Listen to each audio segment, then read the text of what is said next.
personality with me. This is Professor A.G. Iyer, and with me is Mr. Vishnu Mohan Bansal, the chairman of the NDIM, one of the top institutions in India, with some of the top 20 B schools in the country. And we want to discuss with him issues related to management education in the country, institution building, personal building, and how we need to create better citizens across our institutions in the country. Welcome. Thank you. Thank you for giving me on this great opportunity. Thank you so very much. Thank you. Wonderful, Bansal. I wish to know from you, sir, with your experience, across management education, what is it that our youth are looking for, when they come for such higher education? What is exactly that they are looking for? And are we able to fulfill the aspirations of the youth, at the same time fulfill the aspirations of the industry? These are two situations, We need to fuse these two together. So, do you feel that we are able to do that in today's management education?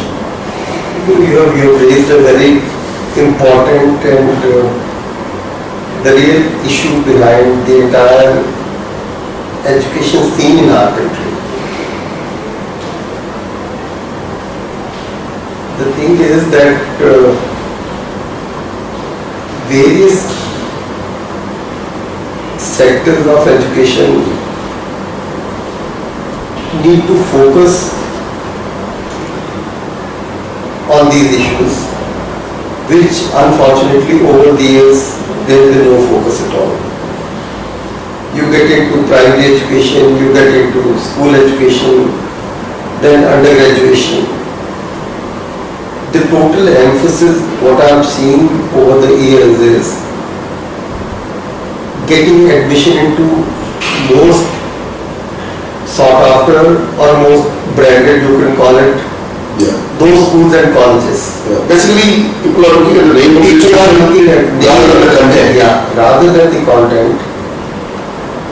The reason perhaps is that the student and the parent feel that these institutions are great because they have the content behind them also. There is a perception. It's a perception. It's a total perception. And at times, that perception is frankly very misleading. Yes. Very misleading. Even when you get admission to these schools and colleges, even when you pass out with best of the scores, you find yourself to be standing on the crossroads. Yes. You are just nowhere. Absolutely. Like for example, today, I can give you a figure which has come out in the state of Maharashtra, which happens to be, it contributes $250 billion to GDP. Totally right, If 48% of the engineering institutions now, the seats for engineering are empty. Totally right. Totally right. What has happened? I must say openly that the capitation college are also not getting. Certainly, that's totally right. People are also not paying money now anymore. No, not at all. Now the scene is entirely reverse. Every student is carrying 1 dozen letters of admission in their pocket.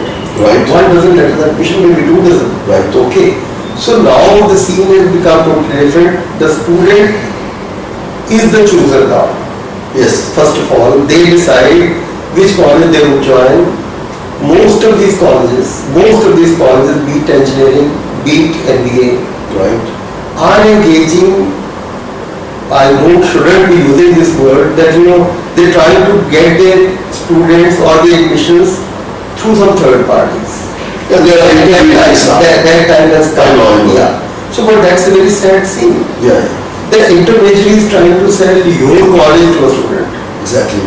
And obviously at times there's a fee attached to it. Right. So like a shopkeeper trying to tell you buy this television, not the other television, because he's getting more cut out of that television. Right. So this in a way is good that the student has a wider choice. For an intelligent student, it's a very good situation. Then you can choose between 2 dozen or 4 dozen engineering colleges. That's right. But on what basis is the student choosing? That is the wider issue which we all need to be addressing. The student doesn't know what should be the basis on which they choose a college. The parent doesn't know the basis. Why should they choose a college? I'll tell you one example of 2 very senior income tax commissioners just dropping down to my house one of these days. They were living in the adjoining house, asking me to recommend an application of their son. I signed the document, and then he asked, I said, have you seen where you are giving admission to your son? Right. They said, so because my colleagues, my seniors, they are taking admission there. I said, but tell me, because I know a little bit of the education background, is your child a very mediocre or an average student? Right. Then you are seeking admission there. They said, oh, he's one of the brightest. He's 95 plus percentile. I said, then where are you going? Absolutely. I'm now talking of two parents, both husband and wife, who are senior income tax commissioners. Yes. They do not know where to seek admission. So that's the type of situation. That's the type of The lack of awareness of this world. lack of total awareness. So you are giving admission because you perceive another place to be good. Right. You spend 2 years, 3 years, 4 years there, you spend all your money, and when the student comes out or the child comes out, then you find that we are nowhere, we are totally lost the scene. Right. So this is where we are. The country's situation is like that most of the selling in the education sector. Now tell me, very important question I would raise to the public through you. Tell me 10 years back or 15 years back, was any engineering or MBA college ever advertising in the press? No way. Now everybody is doing it. Now everybody is doing it. Absolutely. Reason is this: the more you advertise, the parents and students will queue up for you. Feeling is the best thing. Not knowing as to what you are giving at all, the parent doesn't know. Yeah. And parent is most of the time, or that's another good or bad thing about a developing society. Parents are driven by the children. They take all the decisions. Right. At least in the, so-called developed cities or towns of India.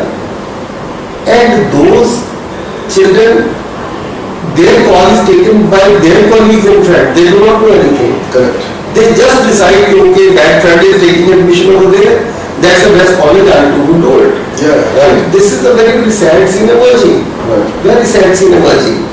So do you feel there is a good scope for ideas like do we have a good scope for, I would say, people who are counselors, who are expert counselors from the industry? Shouldn't the management education institutions try counseling, try to develop their own set of counselor ideators who are professionals, who are not fly-by-night operators, so that the middleman finishes himself, See, because there is a good scope for employing such people, and that also brings some industry interface for you guys. That is a very, very welcome or ideal situation. But the problem is, that will not work. Or why I'll tell you, for example, I don't want to name those intermediaries. Yeah. Okay, but you can't, stay away. It may be so-called career launchers, it may be IMS, it may be so many of them. Okay. Now they virtually have a shop. I would call the word shop. They virtually have a shop in every town, every village, every subdivision, every district of the country. Yeah, so in a way we are talking about a kind of commercialization of management education also, the way it has happened in other areas. Yeah, and would you believe, you just now mentioned that in Maharashtra, say 48% engineering seats lying vacant. That's this year. Yeah, This is the year's experience. Now tell you what trend is happening. Would you believe it's very, very alarming trend happening. Now some of these colleges are thinking that why did they open the college at all? Exactly. Okay. No, and they feel that we should have been one of these intermediaries. Oh my God. That is the saddest trend emerging. They feel that with zero investment, So you are only connecting student to the college, Okay. and you are getting your cards or whatever. And by end of the year, colleges are after you, students are after you. Right. You are making your living in any case, Yes. without any investment, without any regulatory controls, Right. and without any possibility of zero return, because there is no investment and returns are hundreds of percents. Right. So unfortunately now more and more people are setting up these shops. Yeah, because if there is a demand, Yeah. I think obviously the market will work. So your concept that the industry guys could possibly take the role of counselors, that is possibly happening in very developed economies. It may happen in this country also maybe after 2 decades. That would be the right thing to happen. Because unless see what happens, suppose you go in for MBA education. Yeah. See, it is the industry which Yeah. demands these MBAs. Correct. Where the demand lies there, Correct, yeah. not with the middleman. Yeah. And the industry needs certain type of skill set, certain type of Yeah. knowledge Yeah. backup, certain type of training. Oh yeah.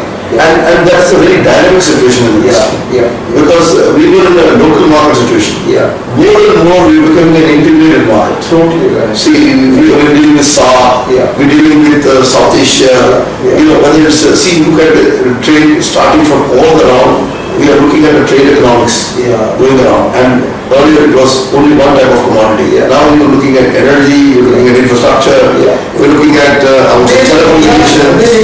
Everything is getting so super specialized now. Absolutely, Every industry is looking for entirely different skill sets. absolutely. And unless we identify those skill sets, and unless we can give those skill sets to our students, the future of education is very bleak. Future of right education is very bleak because we are not really identifying what the industry needs, and we are not putting into place how to provide that what the industry is needing. I just say with you, see, we both went in the RSE, you were a senior person than me. But you know what happened in my case, Yeah. when I was in the RSE with my BTech curriculum, we went through a 1-year program on entrepreneurship management, given by the Entrepreneurship Development Management Okay. Thing of India, Okay. EMBI, Okay. and we got a certificate. Okay. And this I used to attend in the weekend interview, Okay. because it was Sunday and we were regularly done. Okay. I'm amazed that even this little idea, Yeah. because we don't come from an entrepreneur's family, today I run an enterprise. Totally right. But the first training happened there. That's what I'm trying to say, that yes, since we were senior to you, so it was not available at our time. Yeah. The thing is, again, new ideas keep coming every day. But most of the institutions, maybe in the government sector, maybe in the private sector, they do not have the strength or the commitment to put these new ideas into place, number one. But this was done by RSE in those days. It was great because And it came out for me that I don't know how much I paid, it was just peanuts. Right. And it was provided as an option, there was no marks. No, it was great our college could do it. Yeah, That is unbelievable. Yeah, and that's a benefit you got. Yeah, I got my first exposure in our working capital. Yeah, that's what it is. So because people do not understand what is working capital, Yeah. even after they pass their MBA. Yeah. No, that I'm saying, don't you think that certainly this is missing now? No, that's what I was mentioning to you, 2, 3, 4 things. First of all, most of the, that's the sad part. I was talking about the education systems in our country. The teachers, the faculty are caught into delivering the prescribed syllabi. Right. They are totally caught into completing this syllabi within particular fixed periods, and most unfortunately evaluating the student entirely based on those parameters which define that syllabi. Absolutely. Okay. Once we are sticking on to that syllabi and we are not going left or right from there, we ourselves are limiting the Students. training of the student. Absolutely right. That's the saddest part. Right. 2, the teacher and the faculty are saying, they frankly, most of them are not fully aware what industry needs. There is no interface. They don't, And there is no way there is a communication happening between these two. Yeah. They do not know, and even if they know, even if there is an interface, the faculty feels, and unfortunately even the student feels, that completion of the given syllabi and scoring best out of that syllabus is more important Then anything else. than anything else. That is the most disturbing part. Yeah. Okay, they say कि ये सब वो बात तो कर लेंगे पहले ये खत्म कर लें. Okay, best of the people, you know, even when they come to the campuses as guest speakers to the students. At times the student is not willing to listen to that guest speaker. Would you believe it? They're not willing to listen to the guest speaker. They feel that, oh, I will be missing out on that class of mine. Okay.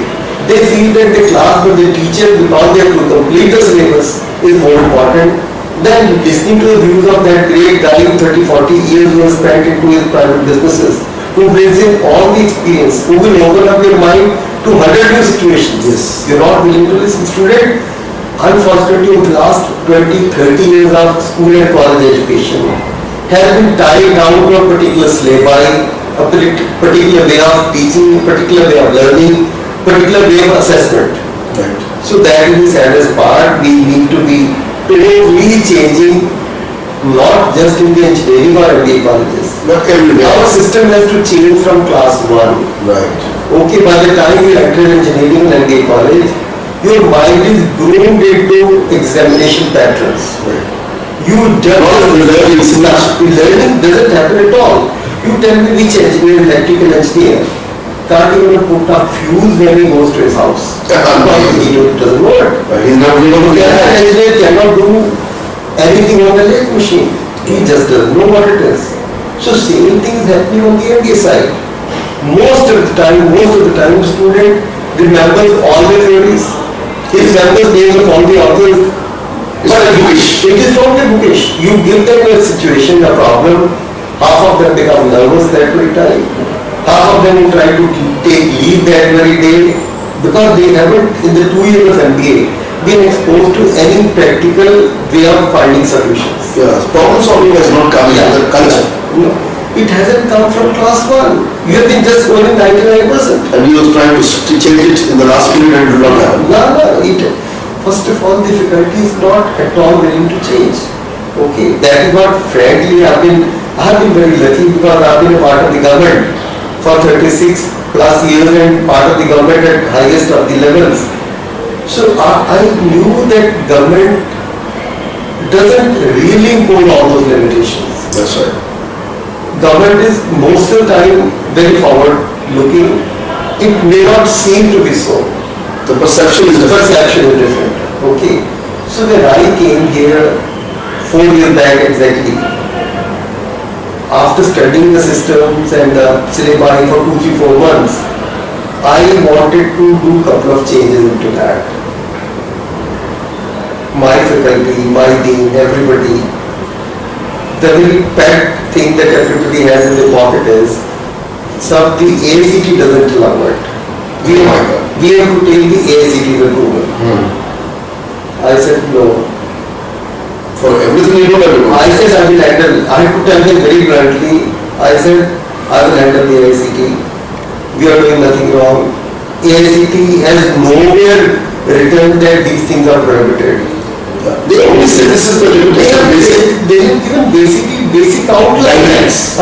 Basic guidelines. You follow that, Yeah. and you do anything more, it's fine with you. You fully comply with the guidelines. And then follow. Yeah, innovate onto that. And if they That's not in there anymore. no. Anything to do with that. Exactly, they have never asked us anything. And I said, still, if they ask me anything, we'll give them. I will answer, don't worry. Okay, everybody is prone to logic, everybody would accept the reasoning, and everybody would accept it. Then, it took me a couple of weeks to convince each one of them.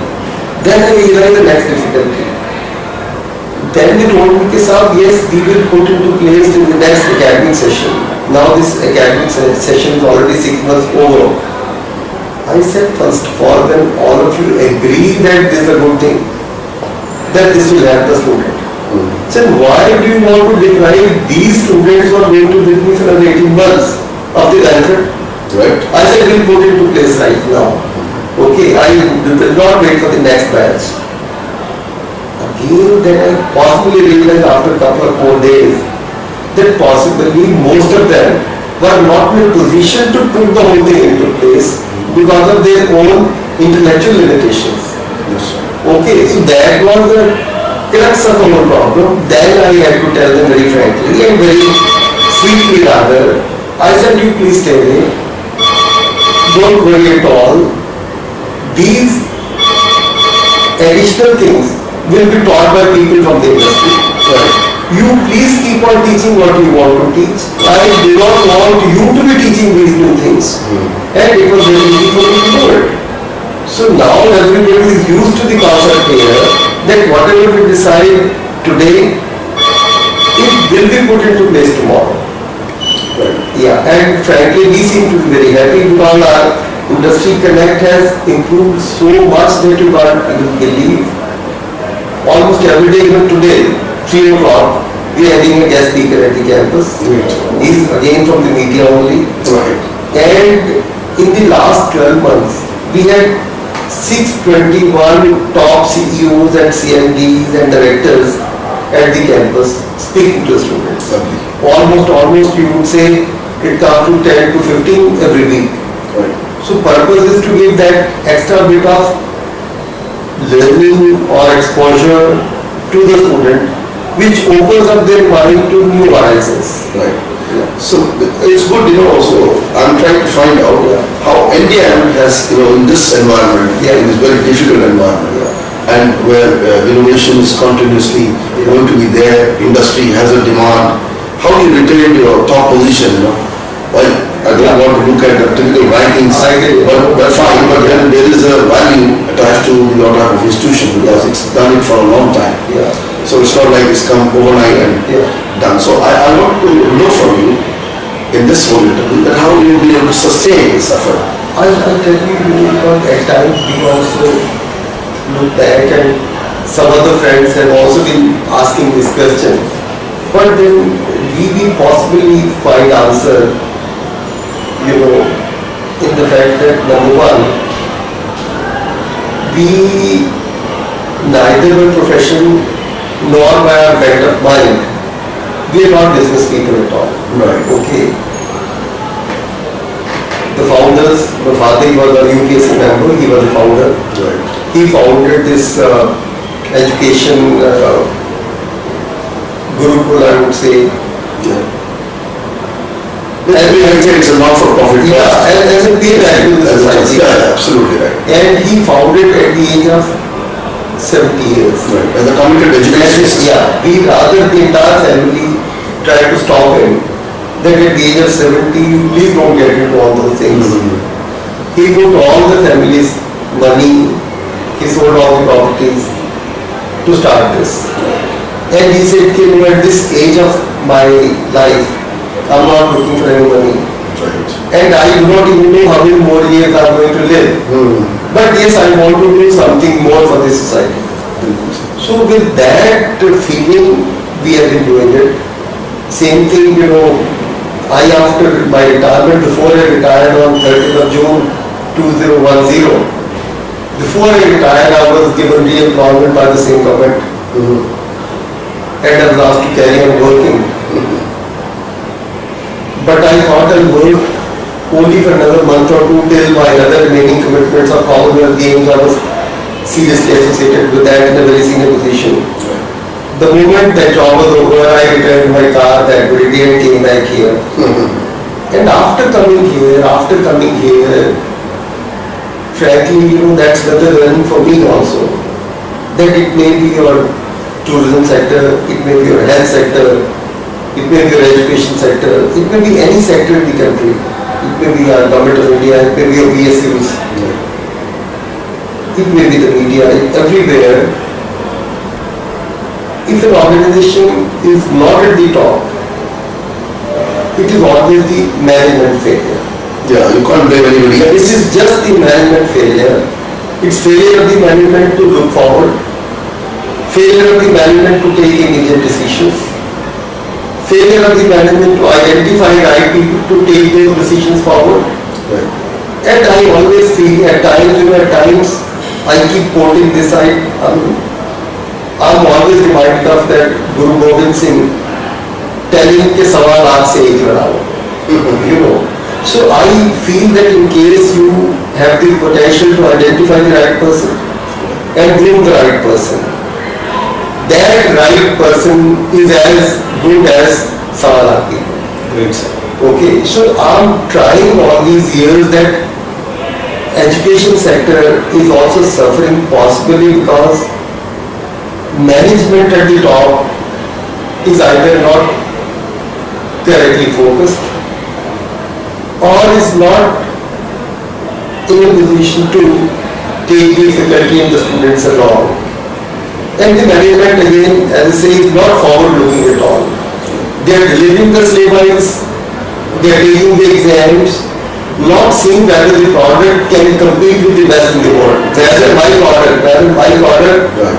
is as good as best of the MBAs from USA or not. Absolutely. So that is the sad part. So we have been able to do it because for us, all of us, it's just a payback. Okay, since in 36, 37 years in being top position, one has seen everything good in the world. And would you believe in the last exactly 4 years, I have not gone back to the government even for 1 day. Great. No morning till night, 6 days or even 7 days. You are feeling capable to make this is the finest place as the best place of education. But education to me doesn't mean teaching the syllabi. Education to me is best place of learning. Yeah. And in fact, I was the other day, I keep on seeing best of the MBA colleges writing as to what exactly is the vision or mission. So I was thinking that we are not producing MBAs. We are not producing MBA students. Possibly our goal should be to produce best of the world leaders. Exactly. So once we are focused towards that, I'm sure we will be able to do it. Because there is no personal benefits that we are wanting to arrive out of it. All for the entire family, in fact I must say the entire faculty here is working only for a payback. And would you believe, biggest of the people are willing to associate with ourselves. Last week, chairman of UPSC is retired. We made a request to him. He sent his consent to be associated with us. 3 months back, the day Mr. Manmohan Singh, our former Prime Minister, left the job, his advisor and the person who was his principal secretary for 8 years, and later on the advisor to the Prime Minister, Mr. Kutinaya. The very next day he decided to join our board of directors. So we are very fortunate to have the association and learning of such big stalwarts. All of whom are joining us not for any other purpose, but merely to pay back to society. So that is what makes us different. Good. Yeah. So on that note, I look forward to Bansal sir. All the best for the Indian Institute of Management. Thank you, sir. I think we will continue to excel. We look forward, we'll be discussing various other things, possibly MBA specialization in the energy sector. We are also working at right now to having sports management as our specialization. That's a very good idea. For which we are in touch with SEDA of Australia. Right. They already had a visit with us. So we are just trying to add on new things every day. Great, sir, and I wish you all the best in the Thank you. So this was Kushal Bansalji, the chairman of the New Delhi Institute of Management, one of the finest MBA schools in the country. And on education we spoke today, and you will see more of this kind of interviews on the Infra Show. See you in my next show.